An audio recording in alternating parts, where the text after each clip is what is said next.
దేవుని నామానికి మహిమ కలుగును గాక. ఇప్పటి వరకు దేవుడు మనతో కొన్ని మాటలు మాట్లాడారు. మరికొన్ని విషయాలు దేవుడు మాట్లాడుతుండగా శ్రద్ధగా విందాం. మంచిది. మొదటిగా ఒక వచనం చూద్దాం. చూడండి, మీకు వాక్యం వినేటప్పుడు ఒక మాట చెప్పాను, నా వైపు చూస్తూ వినండి దయచేసి. మత్తయి సువార్త 14వ అధ్యాయం. మత్తయి సువార్త 14వ అధ్యాయం 23వ వచనం. కొంచెం గట్టిగా చదవండి. ఆయన జనసమూహమును పంపివేసి ప్రార్థన చేయుటకు ఏకాంతముగా కొండ ఎక్కిపోయి సాయంకాలం అయినప్పుడు ఒంటరిగా ఉండను. కళ్ళు మూసుకొని చిన్న ప్రార్థన చేసుకుని దేవుని సహాయాన్ని అర్థిద్దాం. పరలోకమందున మా తండ్రి, దయ కలిగిన మా దేవ, నీ అతి పవిత్రమైన ప్రశస్తమైన నామానికి వేలాది వందనాలు తండ్రి. తండ్రి దేవ, తండ్రి ఇప్పటి వరకు తండ్రి మీరు మాతో మాటలను బట్టి వందనాలు ప్రభా. తండ్రి ఆ మాటలను తండ్రి మా జీవితాల్లో తండ్రి నెరవేర్చడానికి తండ్రి మీ కృపనిచ్చి నడిపించండి తండ్రి. మా విశ్వాసపు జీవితాలకు తండ్రి అవసరమయ్యే కొన్ని మాటలు తండ్రి నేరుగా మాతో మాట్లాడండి తండ్రి. నేను మాట్లాడటం వల్ల తండ్రి నాకు కానీ తండ్రి నా ముందున్న తండ్రి విశ్వాసులకు కానీ తండ్రి ఎలాంటి ఉపయోగం లేదు ప్రభా. మీరే నేరుగా మాట్లాడండి, మా లోపాలను సరిచేయండి. మా విశ్వాసపు జీవితంలో తండ్రి నీ వైపు అడుగులు వేయడానికి తండ్రి కృపనిచ్చి నడిపించమని వేడుకుంటూ చిన్న ప్రార్థన మా ప్రభువును రక్షకుడైన యేసయ్య పేరిట అడిగి వేడుకుంటున్నాం పరమ తండ్రి, ఆమేన్. దయచేసి జాగ్రత్తగా విందాం. ఇక్కడ జరుగుతున్న సందర్భం ఏంటంటే, యేసుక్రీస్తు వారు నా వైపే చూస్తూ వినండి, బైబిల్ చూడకండి, బైబిల్ చదివేశాం కదా. యేసుక్రీస్తు వారు నీటి మీద నడుస్తున్న సందర్భం ఇది. శిష్యుల్ని పంపించేశారు. ఎక్కడికి? మీరు వెళ్ళిపోండి, నేను ఏకాంతంగా ఉండాలి, ప్రార్థన చేసుకోవాలని. ఆయన ఏకాంతంగా ఉండడానికి ఉన్నారట, వీళ్ళు మాత్రం పంపించేశారు. వీళ్ళు కొంత దూరం వెళ్ళిపోయారు. ఈ సందర్భం మనకు తెలియదు ఏం కాదు, కానీ దేవుడు ఈ సందర్భం ద్వారా మనతో మాట్లాడతారు. శిష్యులు పంపించేశారు. శిష్యులు వెళ్తున్నారు సముద్ర మార్గంలో, పడవ మీద వెళ్తుంటే మధ్యరాత్రికి, అదే సముద్రానికి మధ్యకి వచ్చేసరికి భయంకరమైన తుఫాను వచ్చింది, గాలి వేస్తుంది. ఇవన్నీ చూసి వీళ్ళకి భయం పట్టుకుంది. ఈ భయంలో ఇంకా కొంచెం భయం పెరగడానికి ఏంటంటే, దూరంగా నీటి మీద ఏదో తెల్లటి ఆకారం నడుచుకుంటూ వస్తుంది. చుట్టూ చీకటి, సముద్రంలో ఉన్నారు. మీరు ఎప్పుడన్నా సాయంత్రం మాటలు బీచ్ దగ్గరికి వెళ్ళారు అనుకోండి, 5 అయ్యే వరకు బాగానే ఉంటది. 6, 7 అయ్యేటప్పటికి కెరటాలు కొంచెం గట్టిగా వస్తుంటే పోలీసులు బీచ్ నుంచి వెళ్ళిపోమని చెప్తారు. ఇప్పుడు రాత్రిపూట వాళ్ళు జాగ్రత్తగా, రాత్రిపూట వాళ్ళు ఎక్కడున్నారు? సముద్రంలో ఉన్నారు. సముద్రంలో ఉంటే భయంకరమైన గాలి వస్తుంది. వచ్చేసరికి ఎదురుగా తెల్లటి ఆకారం నడుచుకుంటూ వస్తుంటే అసలు ఎలా ఉంటుంది చెప్పండి? ఆ ఫీలింగ్ ఖచ్చితంగా ఎవరికైనా భయం వేస్తుంది. భయపడుతూ ఉంటే యేసుక్రీస్తు వారు చెప్పారు, భయపడకండి, నేనే అని చెప్తే అప్పుడు పేతురు మాట అంటాడు, చూద్దాం చూడండి. ప్రభువా, నీవే అయితే నీళ్ల మీద నడిచి నీ యొద్దకు వచ్చుటకు నాకు సెలవిమ్మని అడిగాను. ఒకవేళ నువ్వే అయితే, నేనే అంటున్నావు కదా, నువ్వే అయితే నేను కూడా నీకులాగా నీటి మీద నడిచే అధికారం నాకు ఇవ్వు, నీ దగ్గరకు వస్తాను నడుచుకుంటూ అని అన్నారు పేతురు గారు. సరే అయితే రా అంటే ఆయన మీద విశ్వాసంతో ఆ పడవ మీద నుంచి నీటిలోకి అడుగు పెట్టారు. ఆయన అర్థమవుతుందా? నీటిలోకి అడుగు పెట్టారు. ఇప్పుడు ఏ మనిషి అయినా నీటి మీద నడవగలదా?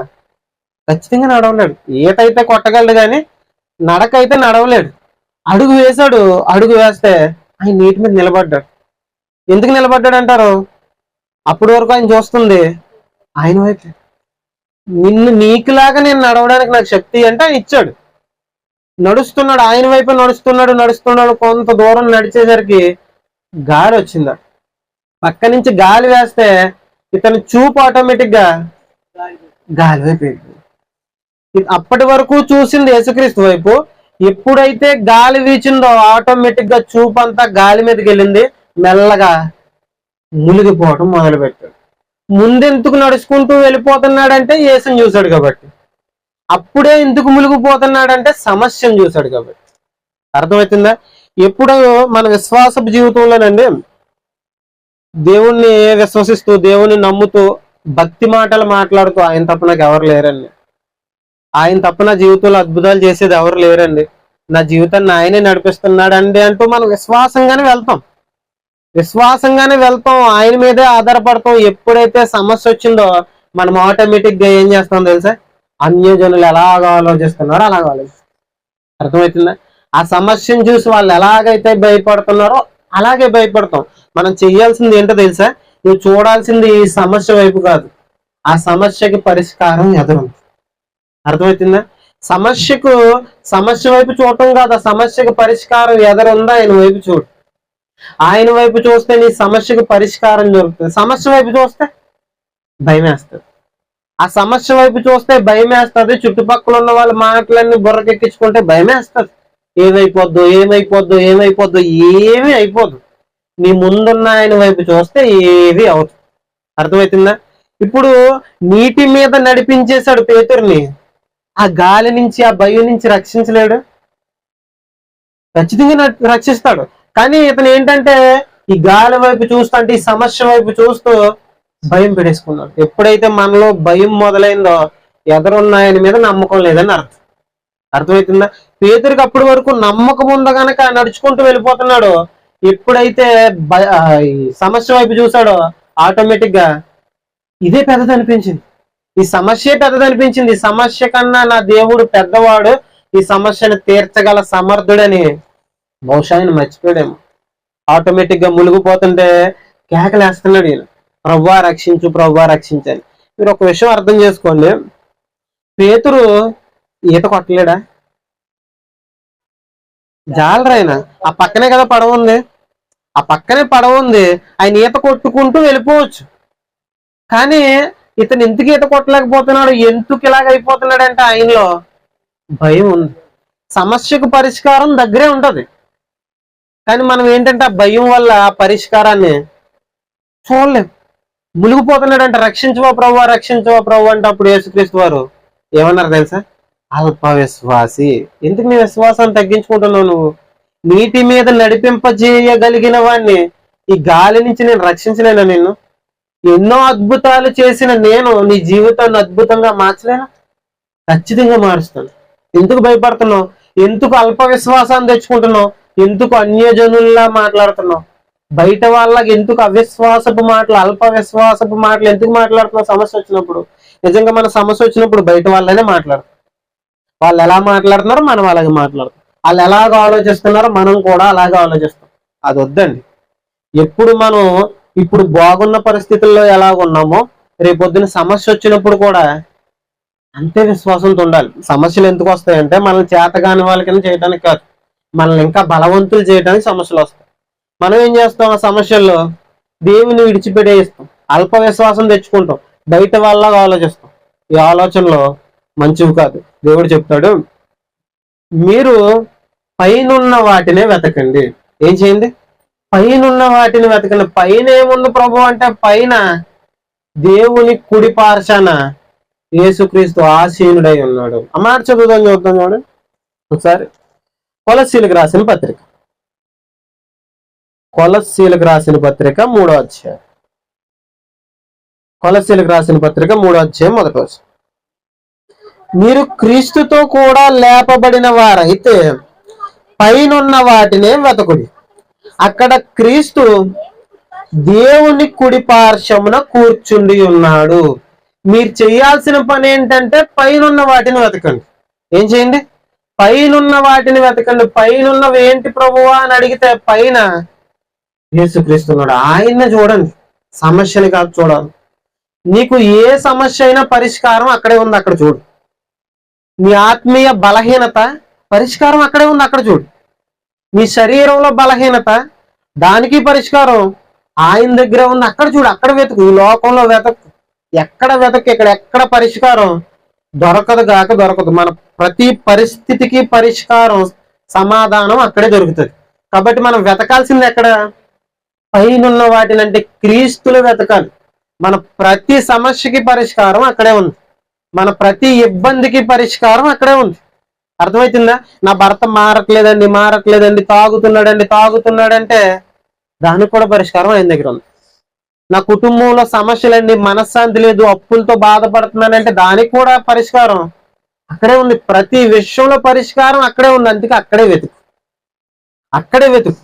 ఇప్పుడు యేసుక్రీస్తు వారు శిష్యుల దగ్గరకు వస్తే ఒక సందర్భంలో వాళ్ళకి చేపలు పడవ ఎంత ట్రై చేసినా చేపలు పడకపోతే అప్పుడు యేసుక్రీస్తు వారు చెప్తారు, కుడివైపు వేయండి. ఏం చేయండి? కుడివైపు వల వేయండి, చేపలు విస్తారంగా దొరుకుతాయి. అంటే వాళ్ళు వేస్తారు, ఆయన మాట నమ్మి. పడతాయా? పడ్డాయి. ఎక్కడేమన్నాడు ఆయన? కుడివైపు వల వేస్తే దొరుకుతాయి, మీరు ఏ పక్కేసినా దొరకవు. ఇక్కడ చెప్తున్నాడు, యేసుక్రీస్తు వారు దేవుని కుడి పార్శ్వాన కూర్చుని ఉన్నారట. నువ్వు వల వేయాల్సింది ఎక్కడ? నువ్వు ఎక్కడేసినా దొరకదు, అక్కడే. అర్థమవుతుందా? నువ్వు వెతకాల్సింది చేపలనైనా, నీ సమస్యకు పరిష్కారం అయినా అక్కడ. ఎక్కడ? కుడివైపు. ఆ కుడివైపు ఎవరున్నారట? యేసుక్రీస్తు వారు ఆసీనుడై కూర్చున్నాడట. ప్రతి సమస్యకి పరిష్కారం అక్కడే దొరుకుతుందట. మనం వెతికేది ఇక్కడ కాదట. ఎక్కడ? అక్కడ వెతకాలట. మనం చేసే పని ఏంటంటే, మనకు సమస్య రాగానే అర్జెంటుగా ఎవరో ఒకరి దగ్గరికి వెళ్ళిపోతాం. మొదటగా ప్రార్థన చేసేవాళ్ళు చాలా తక్కువ మంది ఉంటారు. అర్థమవుతుందా? సమస్య రాగానే అర్జెంటుగా ఎవరొకరు చెప్పేస్తే ఆ సమస్యకి పరిష్కారం వాళ్ళు ఇస్తారనుకుంటాం మనం. అర్థమవుతుందా? సమస్యకి పరిష్కారం వాళ్ళ దగ్గర దొరకదు. నువ్వు మొదట చేయవలసింది ప్రార్థన చేసుకో. ఒకవేళ నీకు చెప్పాలనిపిస్తే, నీ సన్నిహితులకి చెప్పాలనిపిస్తే తర్వాత నువ్వు మొదటగా ఎవరికి చెప్పాలి? దేవునికి చెప్పాలి. అర్థమవుతుందా? మీకు మాట చూపిస్తాను చూడండి. ఒక సందర్భాన్ని మీకు జ్ఞాపకం చేసే ముందు ఈ మాట చదువుతాం చూడండి. శ్రద్ధగా వినండి. దేవుడు మనతో ఒక మంచి విషయాన్ని మాట్లాడబోతున్నాడు. రోమిలికి రాసిన పత్రిక 8వ అధ్యాయం. రోమిలికి రాసిన పత్రిక 8వ అధ్యాయం 28వ వచనం.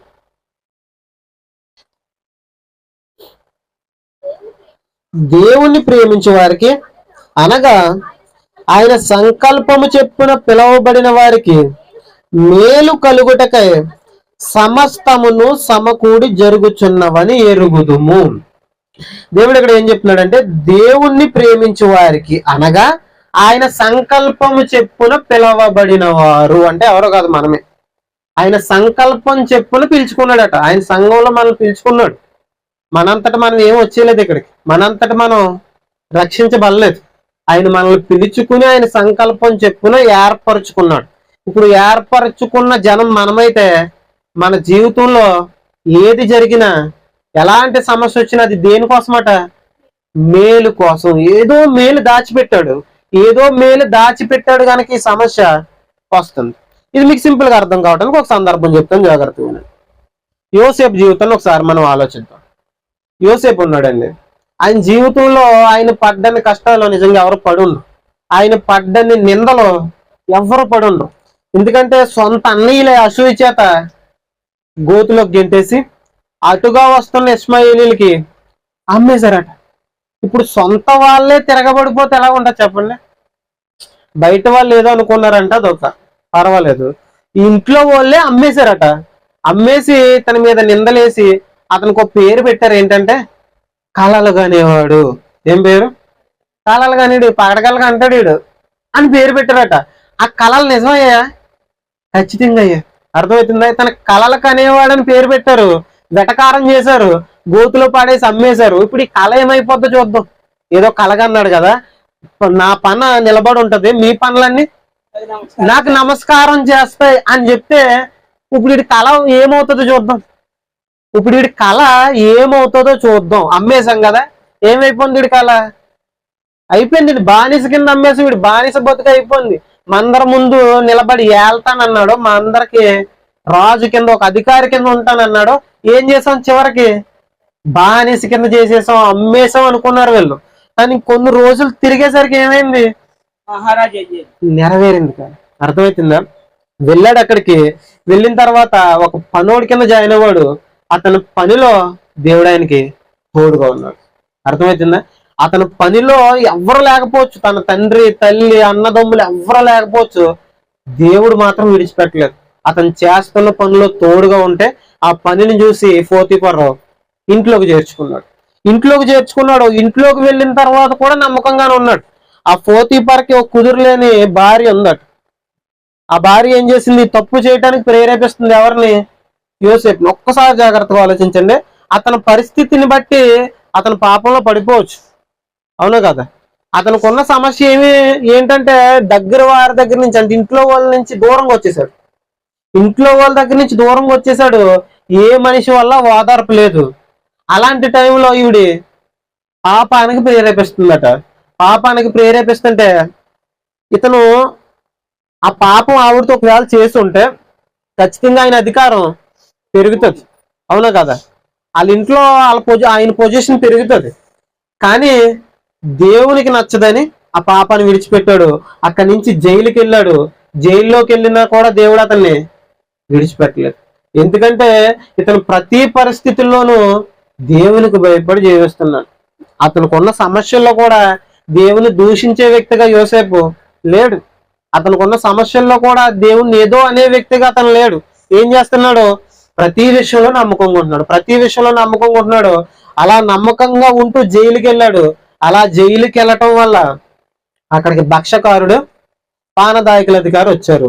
వీళ్ళకి కళ్ళు వచ్చాయి. ఫాస్ట్ గా చెప్పేస్తున్నాను, అర్థం చేసుకునే ప్రయత్నం చేయాలి. వీళ్ళకి కళ్ళు వచ్చాయి. ఆ కళ భావాన్ని చెప్పాడు. చెప్పిన తర్వాత అది నెరవేరింది. ఇతను బయటికి వెళ్ళేటప్పుడు మాట అన్నాడు ఈ పానదాయకులతో, భక్షకారులతో, మీరు బయటికి వెళ్తారు కదా, వెళ్ళేటప్పుడు నన్ను కొంచెం నా కోసం ఫరోకు చెప్పండి అంటే వీళ్ళు మర్చిపోతారు. అలా మర్చిపోవటం వెనక కూడా కారణం ఉంది. అర్థమవుతుందా? వాళ్ళు మర్చిపోయారట. మర్చిపోతే కొన్ని రోజుల తర్వాత ఫరోకు కళ వచ్చింది. ఈ కళకు భావం చెప్పేవాడు ఎవరో కనబడట్లేదు. ఈ కళకు భావం చెప్పేవాడు ఎవరో కనబడకపోతే అప్పుడు భక్షకారుడికి అనుకుంటా, భక్షకారుడికి ఒక ఆలోచన వచ్చింది. నా కళకి భావం చెప్పింది ఆయనే కదా, ఈ కళ కూడా భావం ఖచ్చితంగా ఆయనే చెప్తాడు. కాబట్టి ఆయన పిలుద్దామని ఫరోకు పిలిపించి బయటికి రప్పిస్తే ఆ ఫరో కళకి ఇతను భావం చెప్తాడు. ఆ భావం ఏంటంటే 7 సంవత్సరాల పాటు భయంకరమైన కరువు. అలాగే 7 సంవత్సరాలు, ఈ కరువు రాకముందు 7 సంవత్సరాలు సమృద్ధైన పంట పండుతుంది. ఈ పంట పండిన తర్వాత 7 సంవత్సరాలు కరువు వస్తుంది. జాగ్రత్త రాజా, దేశం జాగ్రత్తగా చూసుకొని దేవుడు ముందే మీకు ఇది తెలియజేశాడంటే ఆ ఫరో చేసిన పని ఏంటంటే ఇతన్నే అధికారి కింద నియమిస్తాడు. ఈ కరువు విపరీతంగా పెరిగిపోయి వాళ్ళ అన్నయ్య వాళ్ళు ఇతని దగ్గరికి వచ్చారు. కొన్ని సందర్భాలు జరిగాయి, ఇవన్నీ చెప్పాలంటే ఇప్పుడు అవ్వదు. కానీ కొన్ని సందర్భాలు జరిగిన తర్వాత వాళ్ళ అన్నయ్యలతో ఒక మాట అంటున్నాడు యోసేపు. ఆ మాట చూడండి. ఈ సమస్యలన్నీ అనుభవించాడు. ఈ సమస్యలన్నీ అనుభవించిన తర్వాత వాళ్ళ అన్నయ్య వాళ్ళతో ఒక మాట అంటున్నాడు. ఆ మాట చూడండి. అది కన్ను 50 వచ్చాయి, 20 వచ్చింది. ఆది కాండం 50 వచ్చాయి, 20 వచ్చాయి. మీరు నాకు కీడు చేయని ఉద్దేశించిరి గాని నేటి దినమున జరుగునట్లు, అనగా బహు ప్రజలను బ్రతికించినట్లు అది మేలు కొరకే దేవుడు ఉద్దేశించెను. ఇందాక మాట చదువుకున్నాం మనం. ఏంటది? మేలు కొరకే సమస్తం సమకూడి జరుగుతున్నాయి. మేలు చేయటానికి దేవుడు సమస్తాన్ని జరిగిస్తున్నాడు. ఇప్పుడు యోసేపు జీవితంలో గుంటలో పడిపోయిన అనుభవం లాంటి అనుభవం మన జీవితంలో ఉండొచ్చు. అర్థమవుతుందా? యోసేపు జైల్లో బాధపడిన లాంటి బాధలు మన జీవితంలో ఉండొచ్చు. కానీ దేవుడు చెప్తున్నాడు మేలు కొరకే జరుగుతుంది ఇదంతా. యోసేపు ఆ రోజు అన్ని కష్టాలు పడటానికి కారణం ఏంటంటే అనేకులు కరువులో చచ్చిపోకూడదని, అనేకులు ప్రాణాలు పోకూడదని, అనేకులు బ్రతకాలని, ప్రజలను బ్రతికించడానికి దేవుడు యోసేపు జీవితంలో ఈ కష్టాలు పెట్టాడు. ఇప్పుడు ఈ రోజు నీ జీవితంలో కూడా అలాంటి అనుభవాలు రావచ్చు. ఎందుకిది? ఆ రోజు శరీర సంబంధంగా వాళ్ళని బ్రతికించటానికి, ఎవరిని? ఆనాడున్న ఐగుప్తు ప్రజల్ని, ఇశ్రాయేలు ప్రజల్ని బ్రతికించడానికి యోసేపుకి కష్టాలు వచ్చాయి. ఈ రోజు నీ జీవితంలో కష్టాలు వస్తున్నాయంటే నువ్వెందరినో బతికించాలని. అర్థమవుతుందా? నువ్వు ఎంతమందినో ఆత్మీయంగా బతికించాలని ఈ రోజు నీ జీవితంలో కష్టాలు వస్తున్నాయి. ఆ రోజు శరీర సంబంధంగా యోసేపు అనేకులను రక్షించాడు. ఎలా రక్షించాడంటే తన శ్రమల్లో ఓర్చుకున్నాడు. దేవుని సంకల్పాన్ని పసిగట్టాడు. అన్నయ్యలతో చెప్తున్నాడు, అన్నయ్య మీరు బాధపడకండి, మీరు నన్ను నమ్మేశారని బాధపడకండి. అర్థమవుతుందా? మీరు ఏదో నన్ను అంటున్నారని నేను బాధపడతలేదు. ఇవన్నీ ఎందుకు జరిగినాయి అంటే, నేను గుంటలో పడింది అయినా, లేకపోతే నాకు ఈ సమస్యలు వచ్చిందన్నా, లేకపోతే ఇదంతా జరిగింది ఎందుకంటే నేను జైలుకి వెళ్ళడం అయినా, నాకు ఈ బానిస బతుకులు అనుభవించడం అయినా, ఇవన్నీ ఎందుకు జరిగాయి అంటే అన్నయ్య, అనేకులను బ్రతికించడానికి, అనేకులను బ్రతికించడానికి దేవుడు నా జీవితంలో ఈ శ్రమల్ని అనుమతించాడు. మేలు కొరకే సమస్తం సమకూడి జరిగింది. ఈరోజు మన జీవితంలో కూడా అదే జరుగుతుంది.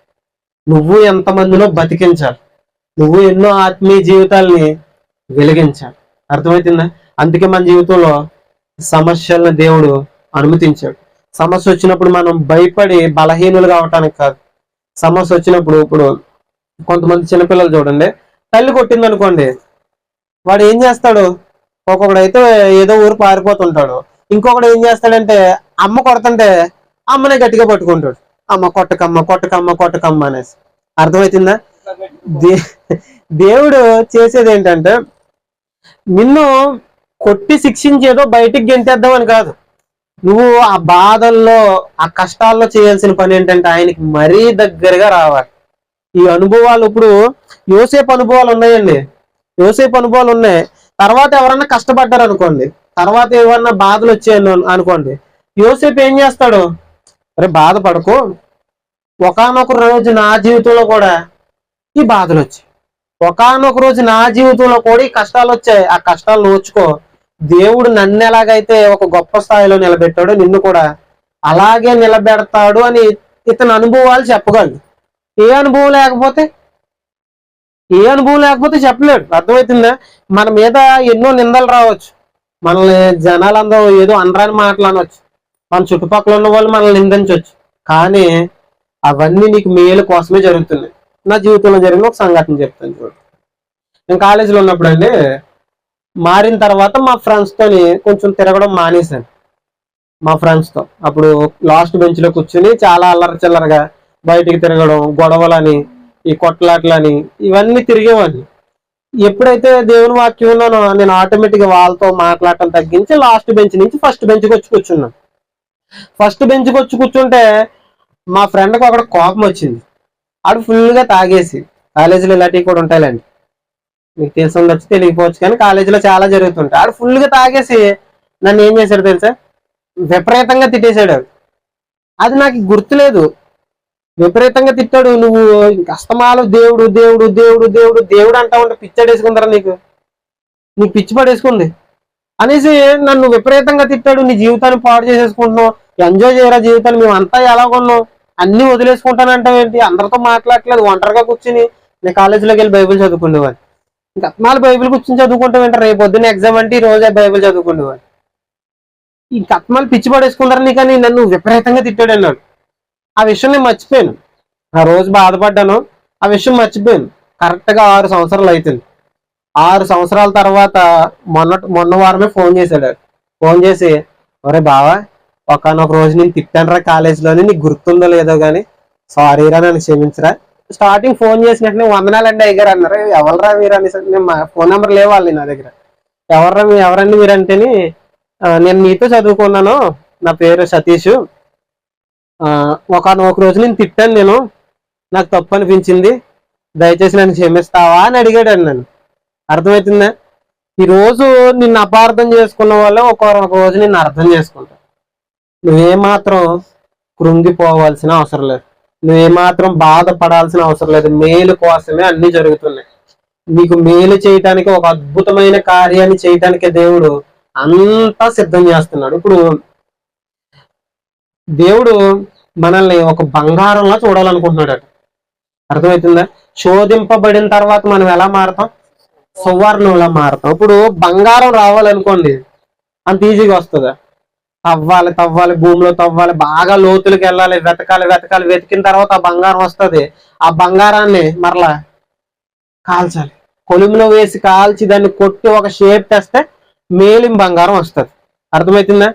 పక్కనున్న గులకరాళ్ళు అయితే ఎక్కడ పడితే అక్కడ దొరికేస్తాయి. బంగారానికి అంత విలువ ఎందుకంటే అంత ఈజీగా దొరకదు. ఈ గులకరాళ్ళకి అంత విలువ ఎందుకు లేదంటే ఎక్కడ పడితే అక్కడ దొరికేస్తున్నాయి. ఎక్కడ పడితే అక్కడ దొరికేసే దానికి విలువ లేదు. కొంచెం కష్టాల తర్వాత, బాధ తర్వాత, ఇబ్బంది తర్వాత వచ్చేదానికే విలువ ఉంటుంది. అర్థమవుతుందా? ఈయన దేవుడు బంగారంలా చూడాలనుకుంటున్నాడు. కనుకే ఏం చేస్తున్నాడు, ఈ జీవితంలో కొన్ని ఇబ్బందులు అనేవి ఇవి ఏంటంటే ప్రాక్టీస్ మాట, కొలిమిలో వేసి కాల్చడం లాంటిది. ఈ కొలిమిలో వేసి కాల్చేటప్పుడు బంగారం నాకు వద్దు వద్దు వద్దంటే మేలిం బంగారం అవ్వదు. అలాగే నాకు ఈ సమస్యలు వద్దంటే నువ్వు ఒక అద్భుతమైన పరిపూర్ణమైన విశ్వాసిగా డిజైన్ చేయబడలేవు. యోసేపు కష్టాలు వచ్చే గనుక తర్వాత ఆ దేశానికి ప్రధాని అయ్యాడు. యోబు జీవితం ఒకసారి చూసి ముగించుకుందాం అనమాట. యోబు జీవితంలో యోబు ఒక ధనవంతుడు, భక్తిగా సాగిపోయే జీవితం అయింది. భక్తిగా సాగిపోయే జీవితం, అతనికి ఏ లోటు లేదు, ఏ కష్టం లేదు. ఏ కష్టం లేని సమయంలో హఠాత్తుగా అతని జీవితంలో కష్టాలు వచ్చేసాయి. ఎంత ఎలాగంటే ఆయనకు వచ్చిన కష్టాలు ఎవరికి ఉండవండి. ఒకళ్ళు పరుగు పరుగు పరుగు వచ్చారట, మనకున్న ఆస్తి అంతా మన శత్రువులు పట్టుకుపోయారు. ఇంకొకరు పరిగెట్టుకుని వచ్చారు, మనకున్న పశువులన్నీ పిడుగులు పడి చచ్చిపోయాయి.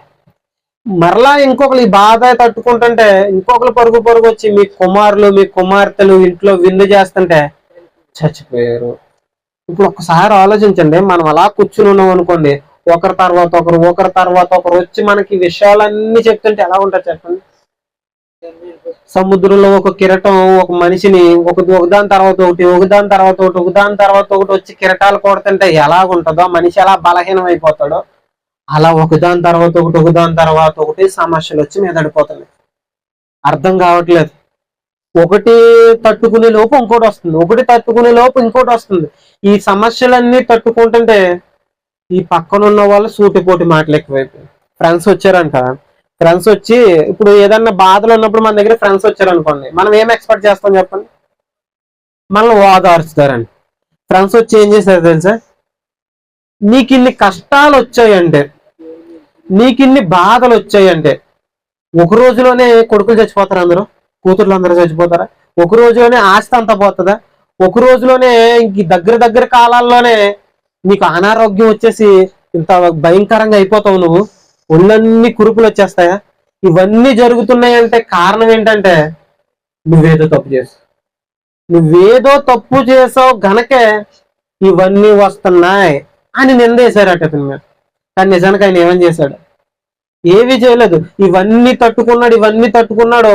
ఈ బాధలో ఈయనకి కూడా కొన్ని బలహీనమైన మాటలు వస్తాయి. మీరు చదివి ఉంటే యోబు గ్రంథం, ఇతను నేను చచ్చిపోతే బాగుండు, నేను పుట్టకపోతే బాగుండు అని కొన్ని బలహీనమైన మాటలు వస్తుంటాయి. కానీ అవన్నీ తట్టుకుని నిలబడ్డాడు, రెట్టింపు ఆశీర్వాదాన్ని పొందుకున్నాడు. అర్థమవుతుందా? మనల్ని కూడా దేవుడు ఈ విషయాలు మనకి ఎందుకు చెప్తున్నాడంటే, మనకు కూడా మన విశ్వాసపు జీవితంలో సమస్యలు రావచ్చు, ఖచ్చితంగా వస్తాయి. మనం యేసుక్రీస్తుని నడుచుకుంటూ యేసుక్రీస్తు వైపు చూస్తూ నడుస్తూ వెళ్తుంటాం. అలా నడుస్తూ ఉండగా మనకి ఏదో గాలి శబ్దం వినబడుతుంటది, ఏదో బయటోళ్ళ మాటలు వినబడుతుంటాయి, మనల్ని బలహీనపరిచే మాటలు ఎన్నో వినబడుతుంటాయి. అలా వినబడ్డప్పుడు మనం పేతురులాగా బలహీన పడిపోయి అల్ప విశ్వాసంతో ఉండకూడదు. ఈ మాటలని దేవుడు ఎందుకు రాయించాడంటే అందుకే, మీరు విశ్వాసంలో అడుగు ముందుకేస్తూ పైన వాటిని వెతుక్కుంటూ వెళ్ళిపోండి. ఎంత మాత్రం ఈ లోకం వైపు చూడకండి, లోకపు మాటల వైపు దృష్టి పెట్టకండి. మీరు మన విశ్వాసం, అర్థమవుతుందా? మనం బయట వాళ్ళం కాదు, మనం పైన వాటిని వెతకాల్సిన వాళ్ళు. ఈ లోక సంబంధమైన వాటి కోసం దృష్టి పెట్టక్కర్లేదు. ఇప్పుడు మన జీవితంలో ఇన్ని అద్భుతాలు చేసిన దేవుడు ఆ చిన్న కష్టం నుంచి బయటికి తీసుకురాలేడు. మన జీవితంలో ఏదో చిన్న కష్టం వస్తుందండి, అప్పటి వరకు మనం చాలా మేలులు చూస్తాం, చాలా మేలులు చూస్తాం. ఒక ఇబ్బంది వచ్చేసరికి ఆటోమేటిక్ గా మనం ఏం చేస్తాం, ఆ దేవుడి మీద భారం వేయటం మర్చిపోయి లోకం వైపు చూస్తాం.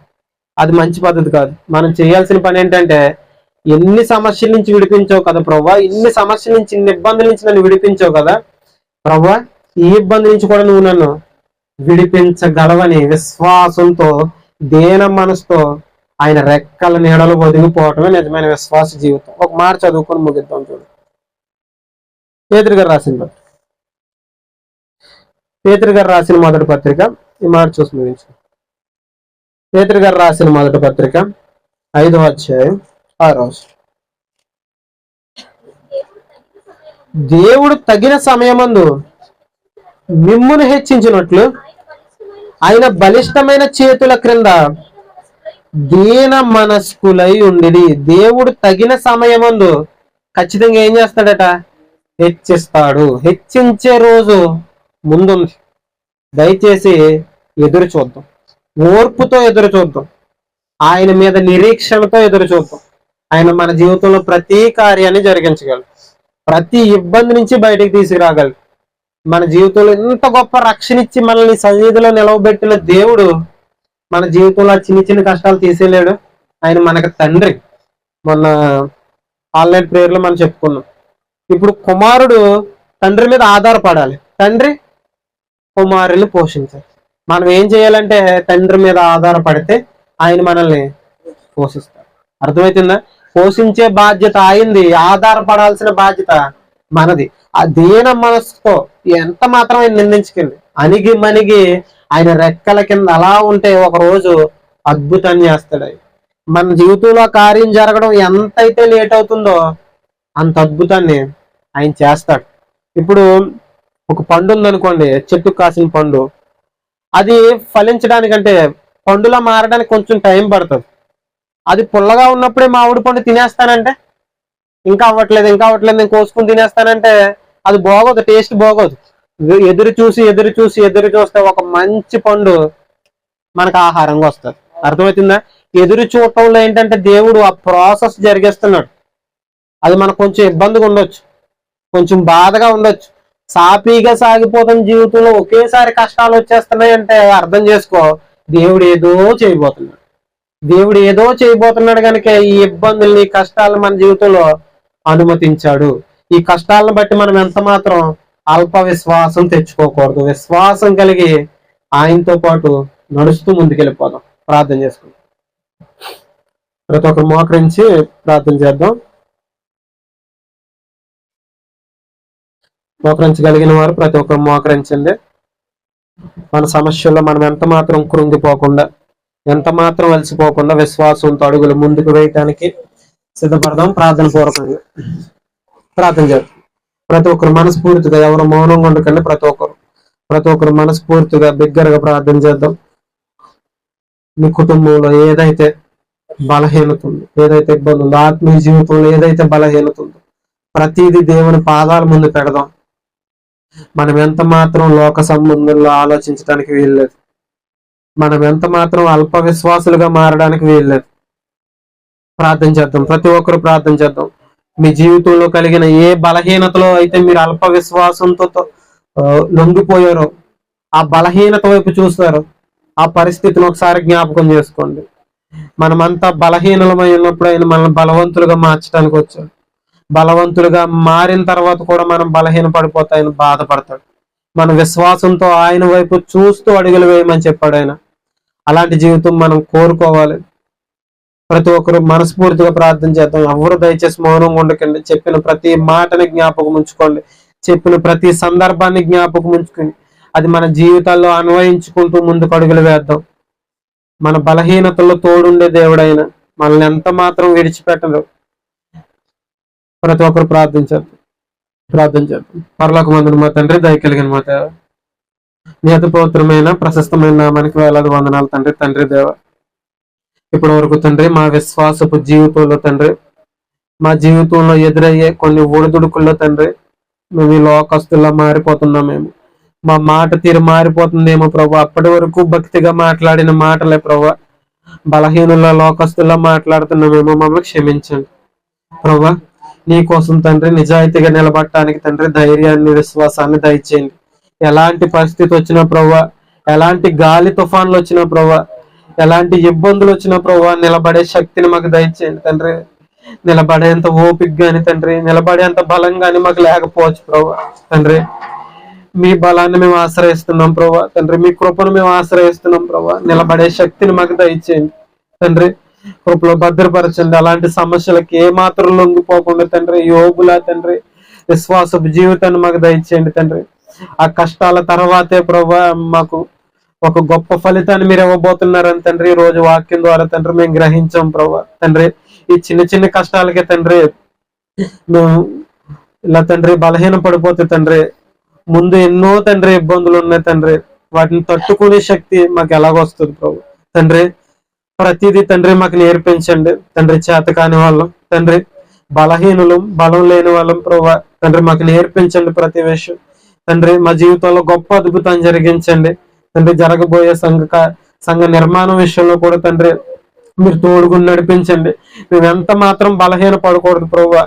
ఆ విషయం ఎంత లేట్ అయినా ప్రభు తండ్రి మీ చిత్తం ఏదో ఉంది ప్రభు తండ్రి. ఏ విషయం లేట్ అయినా ప్రభు, ఏ విషయం ఆలస్యమైన ప్రభు, దాని వెనక మీకు ఏదో ప్రణాళిక ఉందని తండ్రి మేము గ్రహించుకోవటానికి తండ్రి కృపనిచ్చి నడిపించండి తండ్రి. తగిన సమయం ముందు తండ్రి మీరు హెచ్చిస్తానని చెప్పారు తండ్రి. ఆ తగిన సమయం వరకు మేము ఎదురు చూసే తండ్రి విశ్వాసపు జీవితాన్ని మాకు దయచేయండి తండ్రి. ఆ తగిన సమయాన్ని తండ్రి మీరు త్వరగా రప్పించండి తండ్రి. అప్పటి వరకు తండ్రి వేచి చూసే తండ్రి విశ్వాసపు జీవితాలు మా అందరికీ దయచేయమని వేడుకుంటూ, జరగబోయే తండ్రి బల్లారాధన విషయంలో కూడా తండ్రి తోడుగుని నడిపించమని వేడుకుంటూ చిన్న ప్రార్థన మా ప్రభువును రక్షకుడైన యేసయ్య పేట అడిగి వేడుకుంటున్నాం పరమ తండ్రి.